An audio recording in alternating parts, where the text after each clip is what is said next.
उत्तर प्रदेश स्थापना दिवस चल रहा था। आप सोचो कि स्थापना दिवस के साथ साथ और कार्यक्रम चल ही रहे हैं और उत्तर प्रदेश के मुख्यमंत्री रहे मुलायम सिंह यादव अपने बेटा साथ में बैठा हुआ है। आप सबने देखा होगा, बेटे को साथ में बैठे हुए मुलायम सिंह जी ने एक 10 मिनट का स्टेटमेंट दिया। कार्यकर्ताओं को संबोधित कर रहे थे। स्थापना दिवस का मौका था, लखनऊ में बैठक चल रही थी। हम सब जानते हैं कि भारतीय समाज कितना भी बिगड़ जाए, जवानी में तो वो कहता है कि हमसे ही सब कुछ चलने वाला है, लेकिन सवाल यहां पर पैदा होता है बुढ़ापा आते आते मस्तिष्क काम जरूर करता है। मस्तिष्क ये कहना जरूर शुरू करता है कि हमने अपनी जिंदगी में क्या गलत किया, क्या मैं अपनी जिंदगी में जो गलत कर चुका हूं उसको सही करने की आवश्यकता है। मुलायम सिंह सीधा सीधा अपने भाषण में कहते हैं कि हम बलिदान करने को तैयार हैं। संविधान की रक्षा करो, देश की रक्षा करो, समाज की रक्षा करो, हमें बलिदान के लिए तैयार रहना चाहिए, मैं बलिदान देने के लिए तैयार हूं।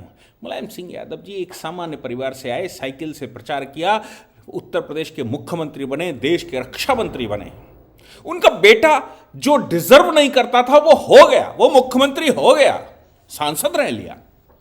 इसके बाद अब बलिदान करने का नंबर क्या है ये समझने का प्रयास करते हैं। लोग ये भी कह रहे हैं कि उनको बंधक बनाकर रखा गया है, बंधक बना लिया है, वो समाज में नहीं जा रहा है। उस बंधक बनाने की बात को सामने लाने के लिए कि बंधक नहीं बनाया, अखिलेश यादव ने उनको मंच दिया और मंच पर उनसे भाषण करवाया। स्थापना दिवस का कार्यक्रम था, कह गए वो बलिदान की आवश्यकता है। उससे 1-2 दिन पहले ही वो अपर्णा यादव को आशीर्वाद देते दिखाई पड़े। भारतीय जनता पार्टी को ज्वाइन करने के बाद अपर्णा यादव वहां आशीर्वाद लेने गई अपने ससुर से।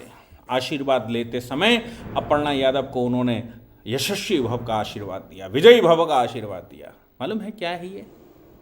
और उधर मोदी जी के विषय में मुलायम सिंह जी पहले पार्लियामेंट में कह चुके कि मैं चाहता हूं आप पुनः प्रधानमंत्री बने।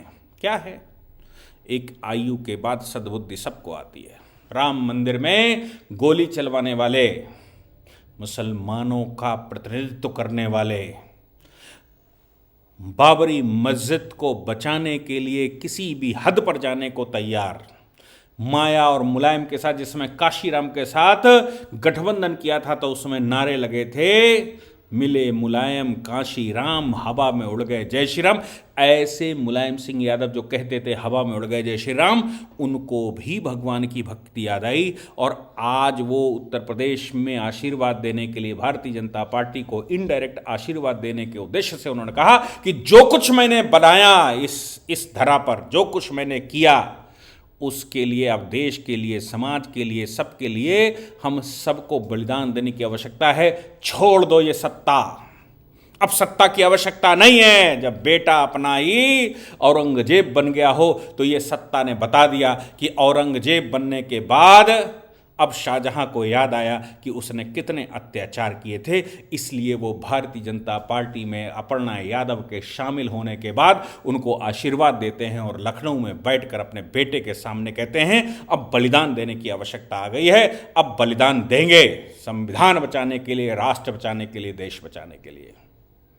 और ऐसा कोई देश संसार में नहीं, अब उनको याद आता है, कहते हैं ऐसा कोई देश संसार में नहीं है जैसा भारत है, जैसे भारत के लोग हैं, जैसे भारत की विचार है, जैसे भारत के लोगों ने बलिदान दिया। अब भारत के लोगों ने बलिदान दिया तो बलिदान औरंगजेब ने तो नहीं दिया होगा, जहांगीर ने नहीं दिया, अकबर ने नहीं दिया, शाहजहां ने नहीं दिया, मोइनुद्दीन चिश्ती ने नहीं दिया, या मैं कहूं कि कुतुबुद्दीन ऐबक ने नहीं दिया। बलिदान किसने दिया?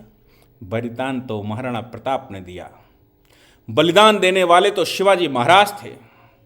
बलिदान देने वाले तो वो आज़ादी के मतवाले थे जिन्होंने अपने प्राणों की आहुति देकर भारत को स्वतंत्र बनाने के लिए सदैव संघर्ष किया।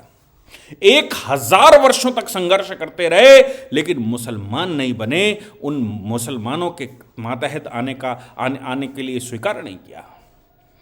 इसलिए बलिदानियों के लिए कहते हैं जब वो कि बलिदान हो रहे हैं, भारत एक ऐसा देश है जो बलिदान के नाम से जाना जाता है, जिसने संघर्ष किया है और संसार में एकमात्र देश है, तो वो सीधा इशारा करने की कोशिश कर रहे हैं कि मेरा बेटा औरंगजेब बन चुका है, अब इस औरंगजेब से देश को बचाने की आवश्यकता है, प्रदेश को बचाने की आवश्यकता है। इसलिए आह्वान एक तरीके से वो करते हैं कि बाबा जी मुख्यमंत्री हैं, देश में मोदी जी प्रधानमंत्री हैं, मोदी जी यशस्वी हों, बाबा जी योगी जी यशस्वी हों, इनको आशीर्वाद दीजिए और बलिदान कर दीजिए। ये जो औरंगजेब बैठना चाहता है, इसको बलिदान कर दीजिए, हटा दीजिए, सोच विचार छोड़ दीजिए, आ जाइए, जो करने की आवश्यकता है वो करिए, यानी कि बाबा जी को पुनः मुख्यमंत्री बनाइए। ये साफ दिख रहा है।